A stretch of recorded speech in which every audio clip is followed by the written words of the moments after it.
Hello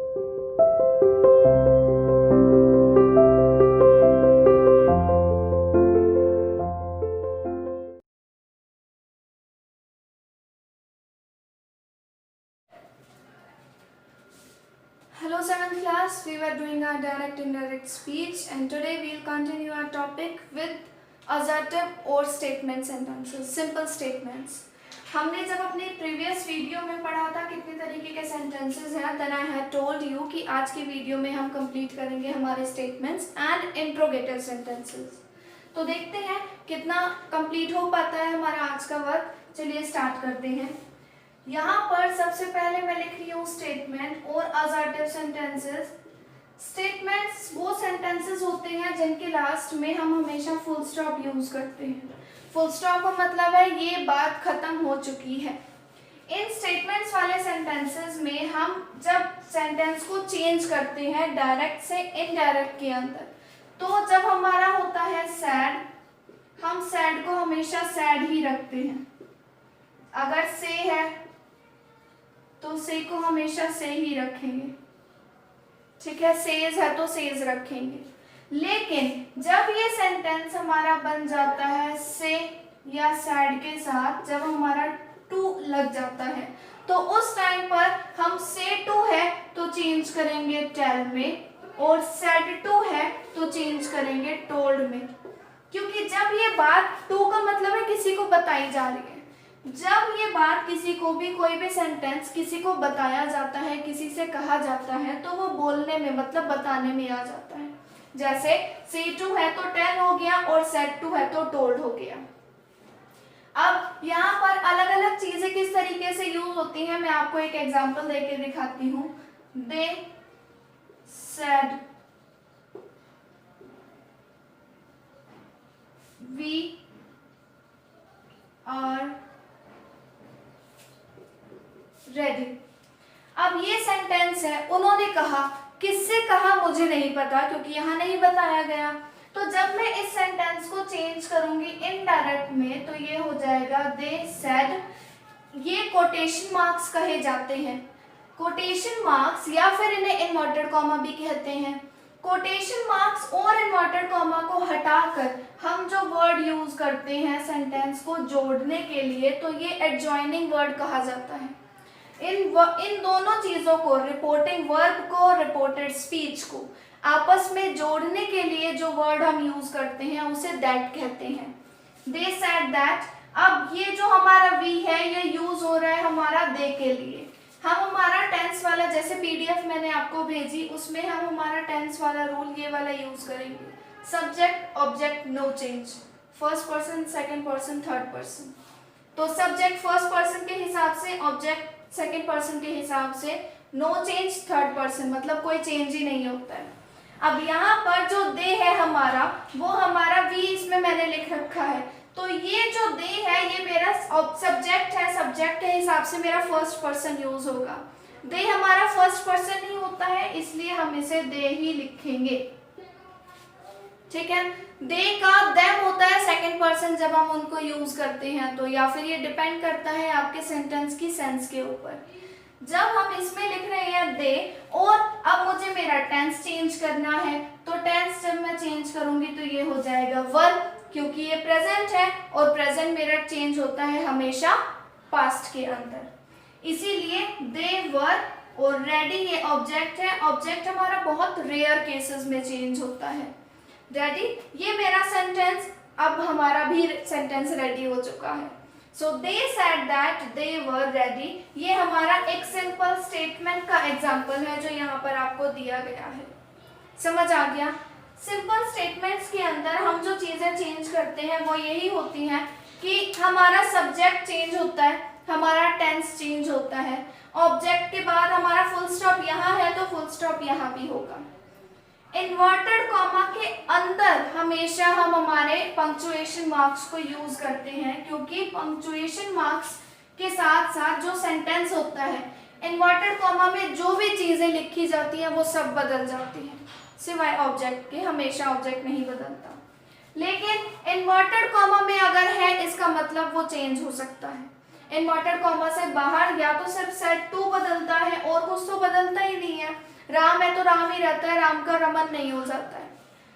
ठीक है, सो ये था हमारे सेंटेंसेस, हमारे स्टेटमेंट्स के बारे में कि एक बार दोबारा रिकॉल कर लेते हैं।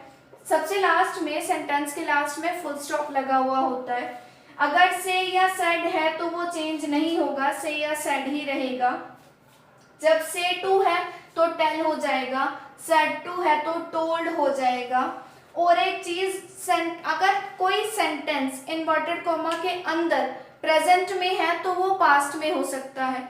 ठीक है, लेकिन इन्वर्टेड कॉमा से बाहर अगर कोई चीज, मतलब जैसे मैंने बोला से, तो वो से ही रहेगी, वो सेड नहीं हो सकती है। जब कोई चीज से की से में रह रही है, इसका मतलब वो अभी भी कह रहा है या अभी भी कहता है, तो इन्वर्टेड कॉमा के अंदर का सेंटेंस भी प्रेजेंट रहेगा। जैसे she says I am free now। ठीक है, वो कहती है कि मैं अब फ्री हूं। अब ये सेंटेंस प्रेजेंट में है, बात अभी चल रही है, मैं इसे अपनी मर्जी से पास्ट में नहीं कर सकती क्योंकि उसने ये बात अभी बोली है, वो बोलती है।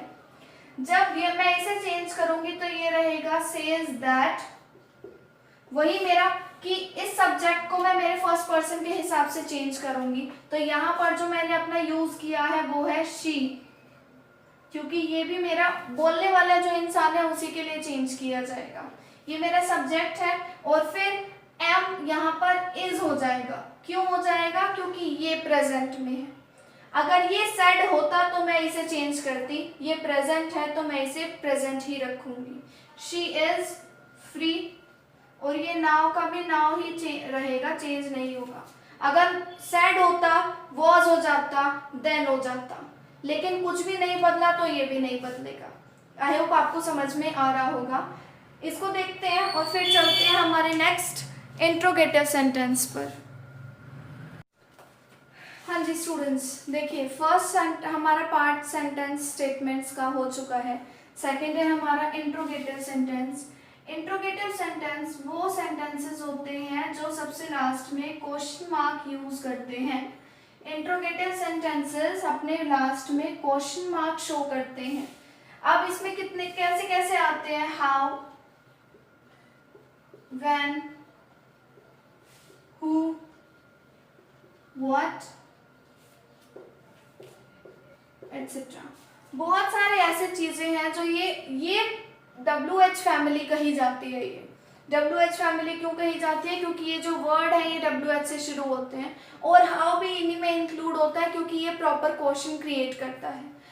जो WH वाली फैमिली के क्वेश्चंस होते हैं ना, वो प्रॉपर आंसर मांगते हैं। ठीक है, जैसे मैंने पूछा हाउ आर यू, तो मैं क्या बोलूँ, हाँ या ना? मैं बोलूँगी आई एम फाइन।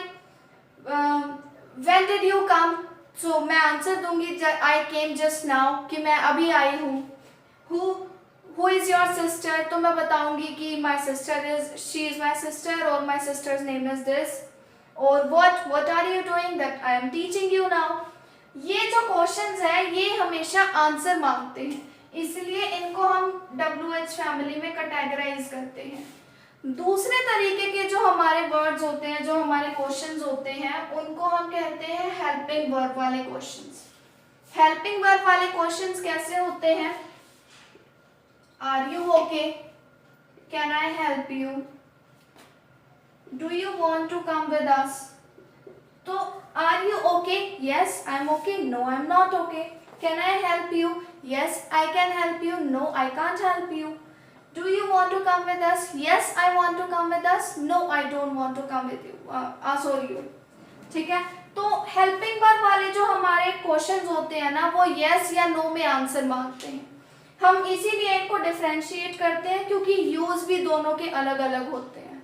अभी की वीडियो में हम सिर्फ WH वाले क्वेश्चंस के बारे में पढ़ेंगे।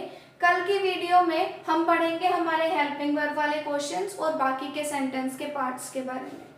तो चलिए अब WH वाले क्वेश्चंस के ऊपर ही अपना फोकस करते हैं, जब पढ़ने ये है हमें आज। तो WH वाले जो क्वेश्चंस होते हैं, पहली बात तो ये कि इंट्रोगेटिव सेंटेंसेस जब भी चेंज होते हैं सेड टू से बदलते हैं। सेड टू से जब भी सेंटेंस बदलते हैं तो वो बदलते हैं आस्क्ड के अंदर और इंक्वायर के अंदर। इंक्वायर्ड मतलब भी पूछना, आस्क्ड मतलब भी पूछना। अगर प्रेजेंट है सेज टू तो ये हो जाता है आस्क्स और इंक्वायर्स। समझ आ गया? तो सेड टू जब इन दोनों में चेंज हो रहा है, सेज टू इन दोनों में चेंज हो रहा है, अब हमारा काम है कि हम सेंटेंस कैसे बदलते हैं इस पर ध्यान दें।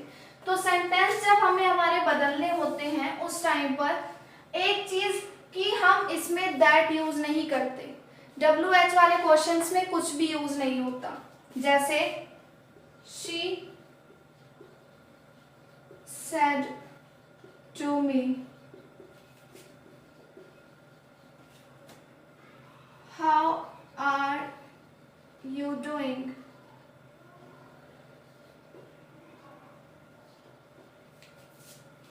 ठीक है।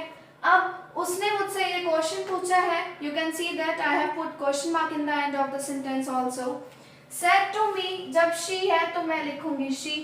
क्वेश्चन मुझसे पूछा गया है तो मैं उसे बताऊंगी पूछना, आस्क्ड। किससे पूछा गया है? मुझसे।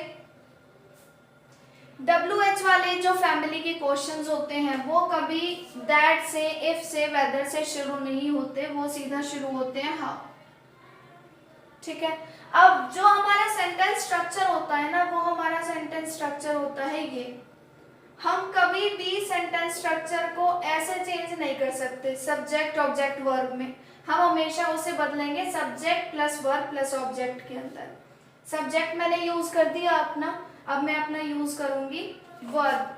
तो यहाँ पर जो सब्जेक्ट है, मेरा सब्जेक्ट यहाँ हाउ नहीं है क्योंकि ये तो क्वेश्चन है।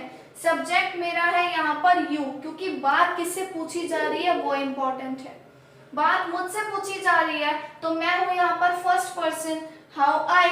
अब सब्जेक्ट के बाद मैं अपना यूज करूंगी वर्ब। वर्ब मेरी है आर, और जब मैंने पास्ट में सेंटेंस किया तो वो हो गया वाज, और फिर आ जाएगा मेरा ऑब्जेक्ट। ऑब्जेक्ट में अपना लिखूंगी डूइंग, और सेंटेंस सिंपल हो चुका है। डायरेक्ट से इनडायरेक्ट में चेंज होता है तो हर सेंटेंस पे लगता है फुल स्टॉप कि सेंटेंस हमारा खत्म हो गया। अब यहाँ जो सेंटेंस मेरा तैयार हुआ वो है she asked me how I was doing. समझ आया आपको? आई होप आपको समझ आ रहा होगा। अगर फिर भी आप कोई डाउट फेस करते हैं, कोई डाउट आपके मन में रह जाता है तो आप क्लियर कर सकते हैं इन चीज़ों को। इन एग्जाम्पल्स, एक दो एग्जाम्पल और देने के बाद भी आपको एक्स्ट्रा एग्जाम्पल्स देने के साथ ही WH वाली फैमिली के क्वेश्चंस को और अवेयर कराया जाएगा। अभी के लिए इतना ही। Thank you everyone, have a nice day.